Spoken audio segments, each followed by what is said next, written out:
अस्सलाम वालेकुम, मेरा नाम उस्मान और आप देख रहे हैं मेरा YouTube channel village and city blog. तो आज 9th क्लास चैप्टर 1 टॉपिक हमारे पास है फ्लो चार्ट्स और पार्ट इसका बनाने जा रहा हूँ। मैं थर्ड पार्ट बनाने जा रहा हूँ। पहले हम इसमें पढ़ चुके हैं फ्लो चार्ट क्या होता है, उसके बाद फ्लो चार्ट की अहमियत पढ़ी हमने, फ्लो चार्ट के लवाजमात का तयन किया, उसमें इनपुट था, प्रोसेसिंग था, फैसला साजी, डिसीजन मेकिंग, आउटपुट हमने पढ़ा। उसके बाद हमने फ्लो चार्ट के सिंबल्स पढ़े जिसमें फ्लो लाइन हमारे पास आया, टर्मिनल की सिंबल आया, फैसला साजी डिसीजन मेकिंग का अमल यानी प्रोसेसिंग का सिंबल आया, इनपुट आउटपुट का सिंबल, उसके बाद कंडक्टर का, इसके फंक्शन भी मैंने आपको बता दिए। उसके बाद हमने ये पहली जो 7 एग्जाम्पल हैं इनको हल करके आपको बताया। तो अगर आपने वो पहली वाली वीडियो 2 नहीं देखी, पार्ट 1 है एक में, पार्ट 2 है, तो वो वीडियोस आपने नहीं देखी तो आपको पार्ट 1 और पार्ट 2 की जो आपको वीडियोस हैं वो आपको नीचे डिस्क्रिप्शन में उनका लिंक मिल जाएगा, वहाँ से जाकर आप देख सकते हैं। तो आज हमारा जो टॉपिक है वो 8 एग्जाम्पल है फ्लो चार्ट की। 8वीं एग्जाम्पल के बारे में आपको बताऊंगा कि ये किस तरह से इसका प्रोसेस है, किस तरह से इसको ये बनी हुई है। तो चलते हैं 8वीं एग्जाम्पल की तरफ। इसमें उसने लिए हैं, सबसे पहले स्टार्ट किया प्रोग्राम को, उसके बाद 3 इनपुट लिए हैं N0, N1, N2। सबसे पहले उसने N0 को जो है वो लार्ज रखा है, उसके बाद उसने एक डिसीजन मेकर जो है वो लगाया है जिसमें उसने कहा हुआ है कि N1 इसकी जो भी वैल्यू यानी कि N1 की होगी वो बड़ी होगी लार्ज से, तो डिसीजन मेकर अगर होगी तो यस कर देगा, अगर नहीं होगा तो नो करके सेकंड डिसीजन मेकर के पास भेज देगा। अगर यस करेगा तो फिर वो क्या उसको कर देगा, जो लार्ज नंबर है वो N1 हो जाएगा।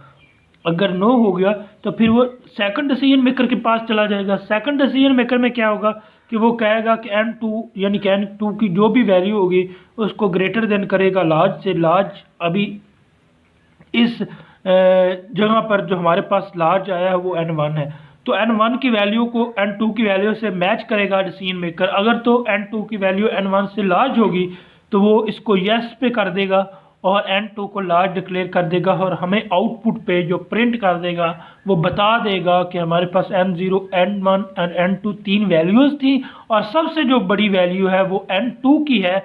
N2 की वैल्यू सबसे लार्ज है, दो प्रिंट कर देगा। अगर वो N2 की वैल्यू जो है वो बड़ी नहीं होगी लार्ज से, यानी कि लार्ज मीन्स कि N1 से, तो वो हमें प्रिंट कर देगा N1 की वैल्यू।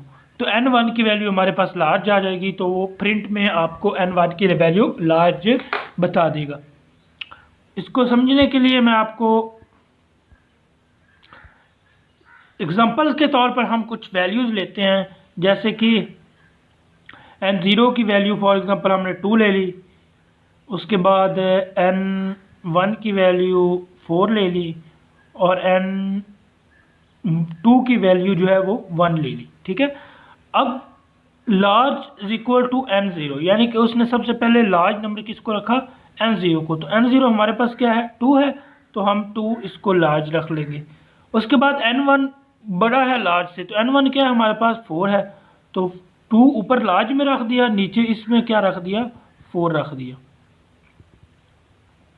ठीक है, यानी कि N1 हमारे पास क्या है, 4 है। तो उसके बाद लार्ज N1 है, तो N1 हमारे पास क्या है, 4 है, तो हम N1 यहाँ पे 4 लिख देते हैं। ठीक है, उसके बाद N2 की वैल्यू हमने देखी है, तो N2 की वैल्यू हमारे पास 1 है, तो यहाँ पर हम 1 लिख देंगे। इसके बाद N2 की वैल्यू हमारे पास क्या थी, 1 है, तो यहाँ पर N2 की जगह 1 लिख देंगे। तो इस तरह से हल करके देखते हैं। उसने हमें 3 वैल्यू दी, 2, 4 और 1, तो यहाँ पे वैल्यू इसकी है 2 लिख देते हैं। तो सबसे पहले लार्ज क्या रखा, 2 को लार्ज रखा। जब भी हमारे पास वैल्यू आई लार्ज इक्वल टू 2, तो जब भी हमारे पास पहले जो वैल्यू आई, तीनों वैल्यू इकट्ठी आती हैं 2, 4 और 1, हमने देखा कि लार्ज जो है वो N2 है, तो आगे डिसीजन मेकर के पास गया, उसने कहा कि N1 बड़ा है लार्ज से, तो n1 हमारे पास क्या वैल्यू है 4। तो लार्ज वैल्यू क्या थी 2 जो सबसे पहले हमने रखी। तो 2 4 से बड़ा है, तो डिसीजन मेकर ने कहा कि नहीं 4 जो है n1 मतलब कि 4 जो है वो बड़ा है लार्ज से। तो इसने क्या किया, देखा कि n2 लार्ज है n0 से, मतलब कि 4 बड़ा है 2 से। तो उसने क्या किया कि ये यस कर दिया कि हाँ ये डिसीजन मेकर ने बोल दिया कि ये सही बात है। तो लार्ज क्या हो गया हमारे पास 4 हो गया, n1 हमारे पास लार्ज आ गया। तो जब n1 हमारे पास लार्ज आया तो इसके बाद हमारा सेकंड डिसीजन मेकर के पास गया, उसने कहा कि n2 जो है वो बड़ा है लार्ज से। तो n2 तो हमारे पास है 1, तो 1 बड़ा है 4 से, ये रॉन्ग स्टेटमेंट आ गई। तो वो डिसीजन मेकर क्या बोल देगा, नो बोल देगा, और हमारे पास प्रिंट लार्ज नंबर यानी कि 4 नंबर जो है वो प्रिंट होकर हमारे पास आ जाएगा। इस तरह जो भी 3 वैल्यू दो देगा उसकी हिसाब से 3 से ज़्यादा भी हो सकती हैं, वो बड़ा लगाना पड़ेगा, इसमें डिसीजन मेकर ज़्यादा लगाने पड़ेंगे। तो अभी चूंकि 3 वैल्यूज़ का हमारे पास इन्होंने 8वीं एग्जांपल दी हुई है, तो इसमें कोई से भी 3 वैल्यू आप दे दें तो ये जब डिसीजन मेकर में से गुजरेगा तो आउटपुट पर जो प्रिंट आएगा वो आपका सबसे लार्ज नंबर ही आएगा। इसके आगे हम चलते हैं सेकंड पे। उसने 3 इनपुट्स दी हुई हैं ए बी और सी। तो सबसे पहले उसने एक डिसीजन मेकर रखा इनपुट देने के बाद। पहला डिसीजन मेकर क्या कि ए की वैल्यू जो है वो बड़ी है बी से। अगर ए की वैल्यू बी से बड़ी हो तो अगर वो डिसीजन मेकर यस करता है तो वो हमारे जो है वो राइट साइड पे चला जाएगा। अगर मैं आपको बताऊं, अगर वो बोलेगा कि ए की वैल्यू जो है वो बड़ी है बी से तो वो फिर राइट इस डिसीजन मेकर के पास आ जाएगा।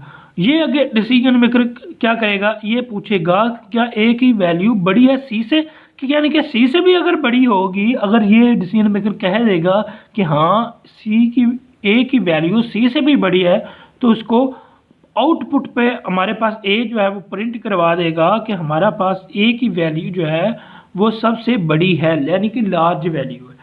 अगर वो करता है कि ए की वैल्यू बी से बड़ी नहीं है तो नो पे जाता है तो वो इस साइड पे आ जाएगा।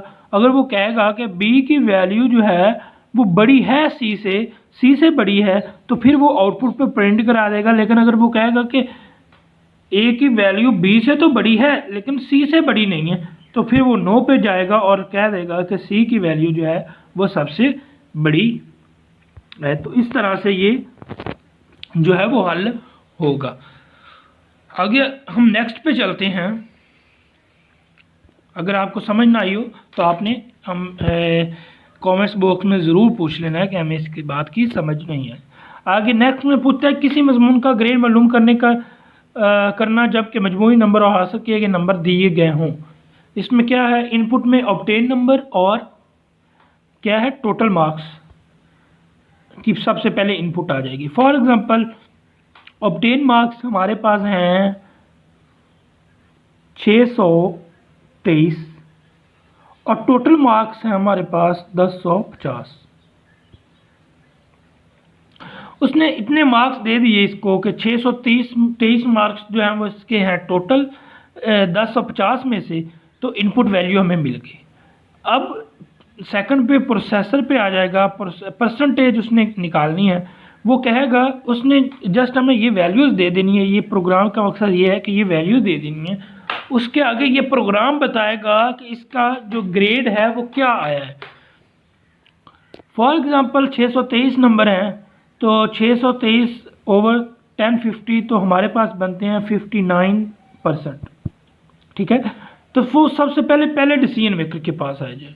परसेंटेज हमारे पास 59% है तो वो कहेगा कि 80% से 59% बड़ा है, नहीं 80% बड़ा है तो ए ग्रेड इसको नहीं मिलेगा।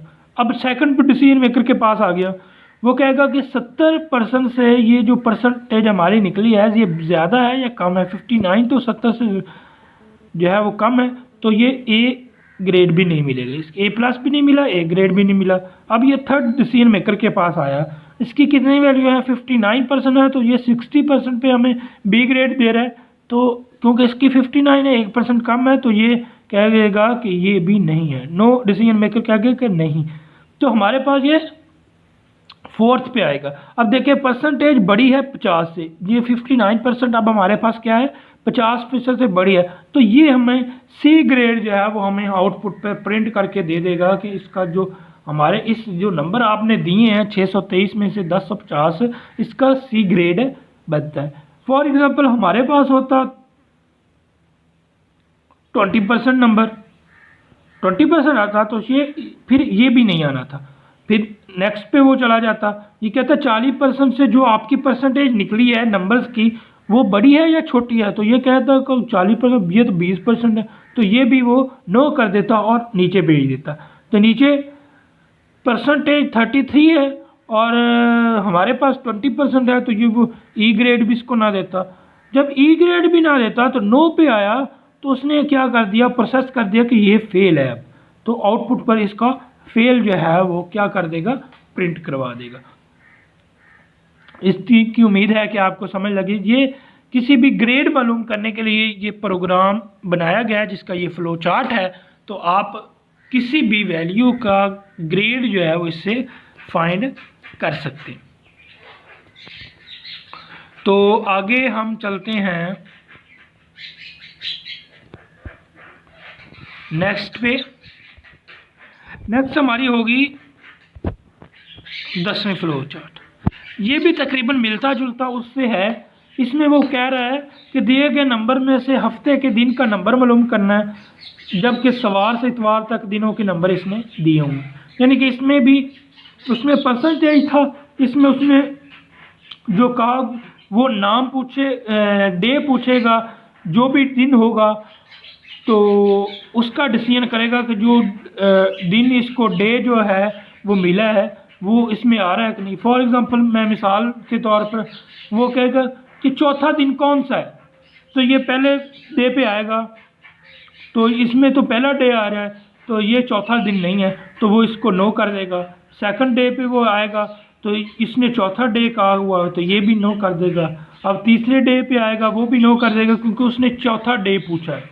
तो अगर चौथे डे पे आ गया तो इसको वो यस कर देगा, तो हमारे आउटपुट पर क्या बता देगा कि चौथा दिन जो है वो क्या बन रहा है, थर्सडे का हमारे पास डे आउटपुट पर प्रिंट करवा देगा। इसी तरह यहाँ पर उसने बस डे कहना है। तो फॉर एग्जांपल उसने कह दिया कि 7वां दिन कौन सा है, तो पहले डिसीजन मेकर के पास आ गया, उसने कहा मैं तो पहला दिन का बताऊंगा, इसके पास भी गलत हो गया। दूसरे दिन के पास आएगा वो कहेगा मैंने तो दूसरा बताना है, ये तो आपसे 7वां पूछना है। इसी तरह ये भी नो कर देगा, ये भी नो डिसीजन मेकर करेगा, ये भी, और जो लास्ट पे है वो इसको यस करेगा और प्रिंट इस पे जो भी इसका प्रिंट पे आएगा संडे, 7वां दिन संडे का है, तो आउटपुट पर हमें प्रिंट करवा देगा। यानी कि इजीली वो दिन बताएगा और वो आगे से प्रोग्राम ये बता देगा कि ये दिन कौन सा है। तो आगे हम नेक्स्ट ये पे चलेंगे। ये भी उम्मीद है आपको समझ आ गई। अगर समझ ना आए तो कमेंट पे आपने ज़रूर पूछ लेना है कि आपको किस बात की समझ नहीं आई। तो अभी वीडियो लंबी हो रही है तो आज तक के लिए इतना ही। आगे हमने 11वीं और 12वीं जो है वो एग्जाम्पल जो है वो फ्लो चार्ट की करनी है, वो भी इंतहाई इम्पोर्टेंट है। वो भी इन सब पिछली जो हमने 10 की हैं इससे मुख्तलिफ है, यानी कि इससे अलग है, जो वो मुश्किल है थोड़ी सी, तो वो आपको अलहदा से मैं वीडियो बना दूंगा। इसका 4th पार्ट जब मैं बनाऊंगा फ्लो चार्ट की एग्जांपल का, तो उसमें 11 और 12 जो है वो आपको फ्लो चार्ट की एग्जांपल जो है वो कोड करेंगे। तब तक के लिए अल्लाह हाफिज़। अगर आप चैनल पे आए तो चैनल सब्सक्राइब कर दीजिएगा, बेल आइकन पर ज़रूर दबाइएगा। अगर वीडियो अच्छी लगती है हो तो लाइक कर दीजिएगा। अगर कोई सजेशन हो तो वो भी आप ज़रूर कमेंट्स बॉक्स में बताइएगा। तब तक के लिए मिलते हैं नेक्स्ट वीडियो में। बाय बाय, टाटा, दुआओं में याद रखिएगा। अल्लाह हाफिज़।